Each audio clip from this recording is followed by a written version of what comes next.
Secunderabad Paradise flyover పైకి వేగంగా దూసుకెళ్లిన car పక్కన ఉన్న డివైడర్ను ఢీకొట్టిన ఘటన బేగంపేట పిఎస్ పరిధిలో చోటు చేసుకుంది.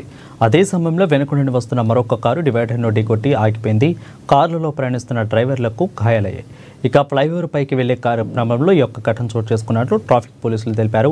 వేగంగా దూసుకొచ్చిన ఇన్నోవా కారు డివైడర్ను ఢీకొట్టడంతో కారు చక్రాలు ఊడిపోయాయి. ఇక వెనక్కి వచ్చిన స్విఫ్ట్ కారు ఇన్నోవా కారును ఢీకొట్టడంతో ఫ్లైఓవర్ పైకి వెళ్లే మార్గం మూసుకుపోయింది. ఈ క్రమంలో ఫ్లైఓవర్ పైకి వెళ్లేందుకు దారి లేక భారీగా ట్రాఫిక్ జామ్ ఏర్పడింది. ట్రాఫిక్ పోలీసులు 2 కార్లను అక్కడి నుంచి తొలగించే ప్రయత్నం చేస్తున్నారు.